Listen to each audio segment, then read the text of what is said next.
Hello student, आप सबका स्वागत है हमारे यूट्यूब चैनल ZST टीचिंग अड्डा में। आज हम आपके लिए लाए हैं 12th क्लास NCERT से कूलॉम के नियम का सदिश निरूपण। बहुत ही इम्पोर्टेंट टॉपिक है ये। तो हम आज देखेंगे कि कूलॉम के नियम का सदिश निरूपण कैसे होता है। ठीक है, तो आइए स्टार्ट करते हैं क्लास। सबसे पहले हम एक ग्राफ बना लेते हैं।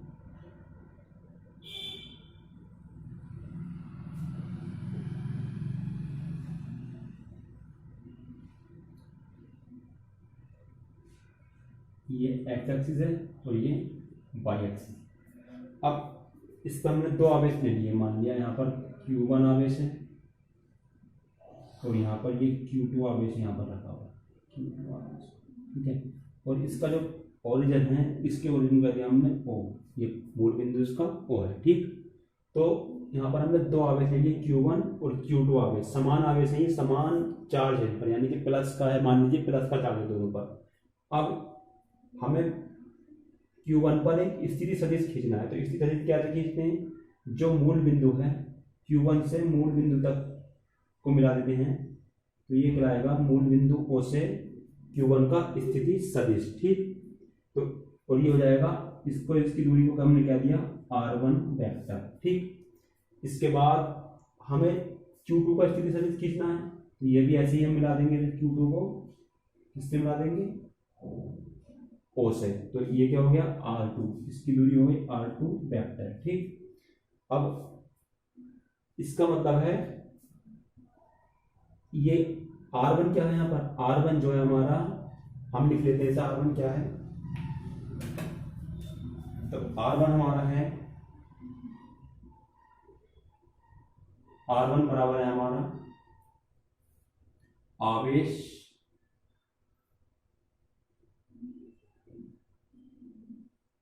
Q1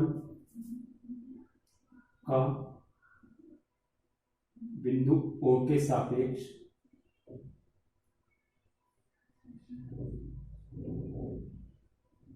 स्थिति सदिश।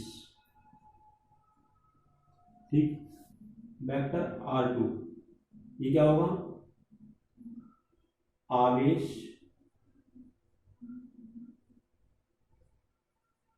Q2 का O के सापेक्ष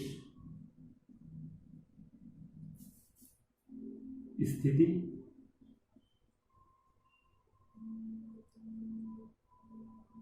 सदिश। ठीक है, अब मैं जब हूं, अब क्या करता हूं मैं इसमें Q1 पर Q2 से Q1 पर स्थिति सदिश खींचता हूं। तो मैं जब Q1 से Q2 पर स्थिति सदिश खींचूंगा, तो ये जब खींचूंगा मैं इस तरीके से खींचूंगा।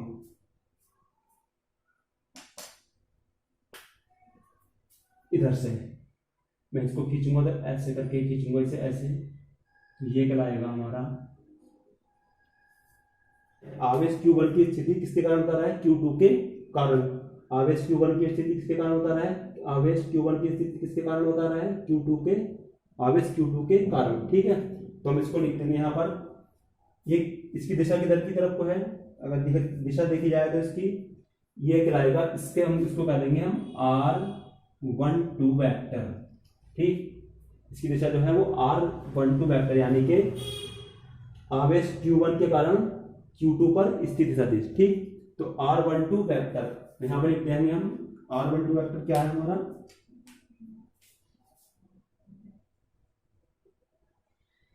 R12 वेक्टर, R12 वेक्टर जो है हमारा आवेश Q1, आवेश Q1 की स्थिति किसके कारण है? Q2 के कारण। ठीक, अब ऐसे ही अगर हम Q1 से इसकी स्थिति देखें, अगर Q1 से देखेंगे तो हम इधर को हम एक लाइन खींचेंगे। इधर को अगर मैं इधर को एक लाइन खींचता हूं, तो ये कहलाएगी इसकी, ये क्या कहलाएगी? अब तो आपकी वो कुछ बात समझ आ रही हो, तो इस बार कहलाएगी आवेश Q2 की स्थिति Q1 के कारण। तो इसे कर देंगे हम, ये क्या कराएगा R वेक्टर R21, ठीक। तो हम क्या लिख देंगे यहाँ पर, इसे लिख देंगे हम वेक्टर R21 बराबर क्या, आवेश Q2 की स्थिति Q1 के कारण, ठीक है। ये दोनों ये R12 और R21 दोनों क्या है, ये स्थिति सदिश ही है ये भी दोनों। अब इन पर एक बल कार्य कर रहा होगा दोनों आवेश पर। मान लीजिए दोनों आवेश प्लस Q आवेश है दोनों, हमने मान लिया कि ये भी प्लस Q आवेश है और ये वाला भी प्लस Q आवेश है दोनों।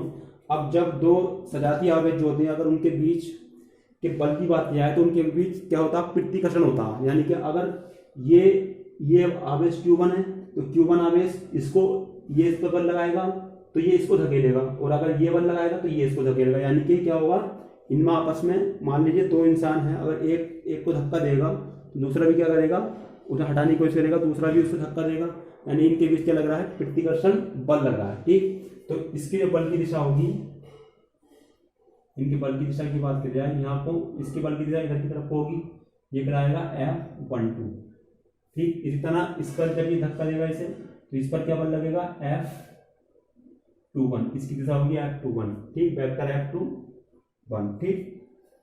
अब इस पर हम दो स्थिति एकांक सदिश खींचे, इसकी अगर इसकी बात करें, इस पर एकांक सदिश कितना है और यहाँ पर एकांक सदिश कितना है, ठीक। तो अगर एकांक सदिश की बात करें तो R1 यहाँ पर हम मान लें, इसका जो एकांक सदिश है, इसकी जो स्थिति बता रहा है, एकांक सदिश क्या कार्य होता है, एकांक सदिश का जो कार्य होता है दिशा बताने का काम होता है। एकांक सदिश का कार्य दिशा बताने का।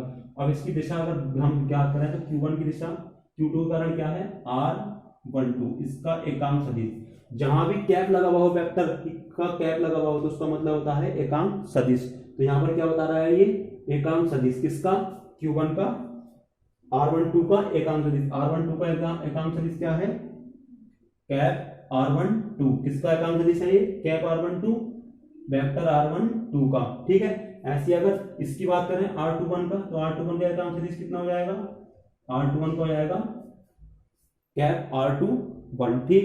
तो ये इसका R12 एकांक सदिश कौन सा है, कैप R12। और अगर इसकी बात करें R21 की, वेक्टर R21 का एकांक सदिश कौन सा है, वेक्टर R21। तो हम इस बात को भी लिख देंगे, तो हम लिखेंगे यहाँ पर R12 कैप, कैप जहां भी होगा उसका मतलब है एकांक सदिश, दिशा बताने का काम कर रहा है वो, ठीक। तो यहाँ पर क्या लिखेंगे, इससे R1 वेक्टर R12 का एकांक सदिश, ठीक। और ऐसे ही R21 जो है, R21 बराबर है वेक्टर R21 का एकांक सदिश, ठीक। अगर इन दोनों आवेशों के बीच की दूरी की बात करी जाए तो दूरी कितनी होगी, इन दोनों आवेशों के जो बीच की दूरी होगी वो दूरी होगी हमारी R, ठीक है।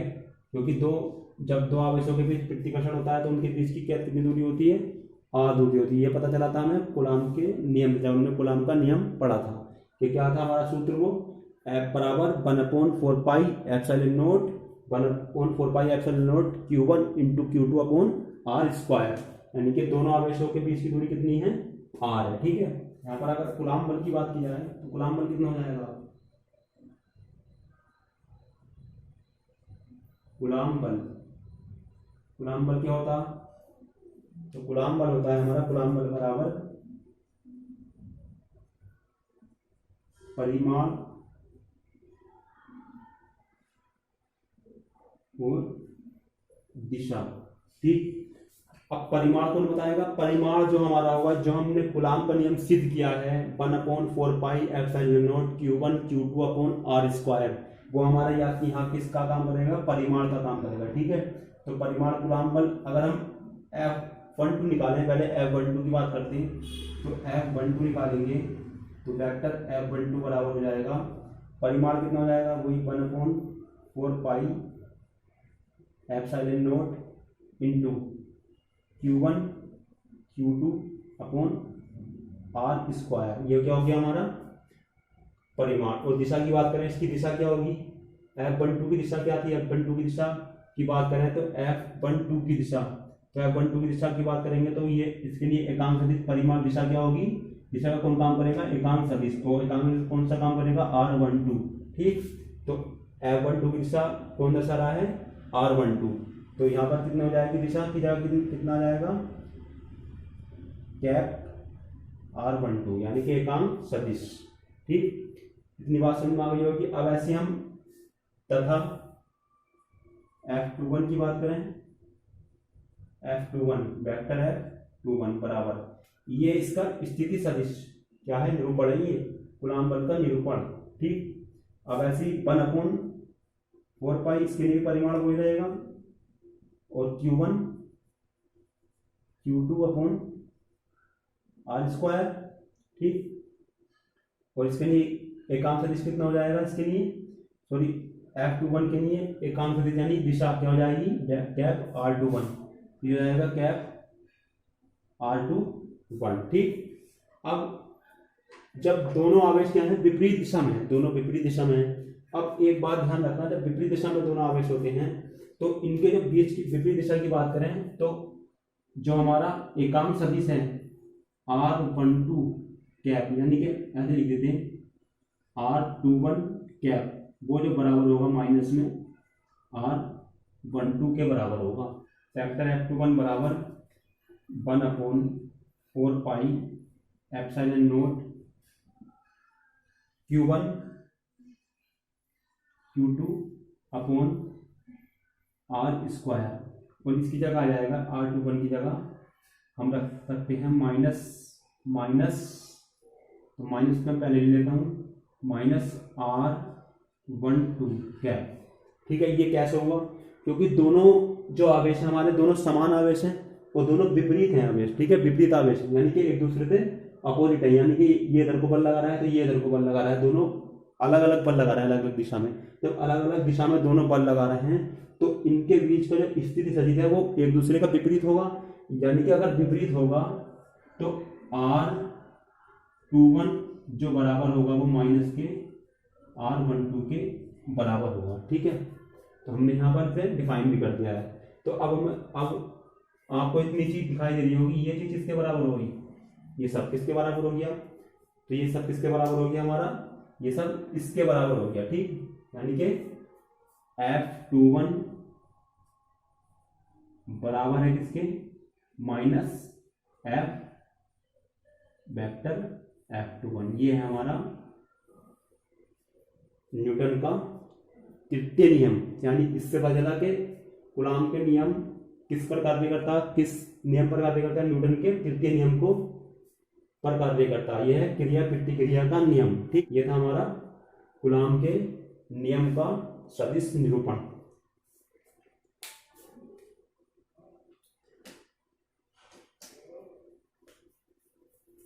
आइए एक बात से रिवीजन कर लेते हैं विभिन्न तरीके से। एक बार फिर कूलॉम के नियम का कूलॉम बल का सदिश निरूपण। सबसे पहले अगर हमने एक ग्राफ बनाया, यानी कि ज्यामिति निर्देशांक ज्यामिति बनाई हमने। निर्देशांक ज्यामिति क्या है, एक्स वाई, और इसका ओरिजिन क्या है, ओ।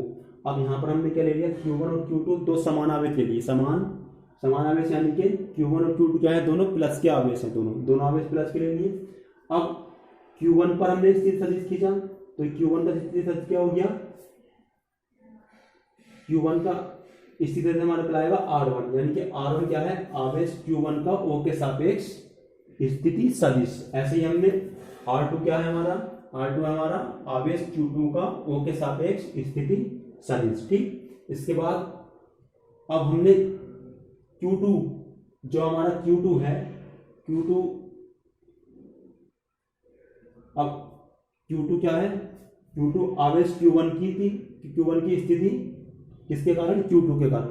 तो R12 हमारा क्या है, R12 क्या बता रहा है, हमारा आवेश Q1 की स्थिति।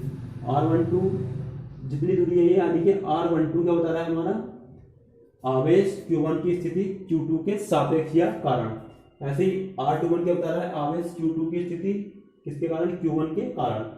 अब R12 कैप R12 क्या है, R12 का एकांक सदिश, हमने दोनों के एकांक सदिश, किसके, R12 के, वेक्टर R12 के और R21 के एकांक सदिश। तो इसका एकांक सदिश क्या है, कैप R12, और इसका एकांक सदिश क्या है, कैप R21। ठीक, अब हम कूलाम के नियम की बात करते हैं। कूलाम बल या कूलाम का नियम, कूलाम का नियम कहता है परिमाण और दिशा।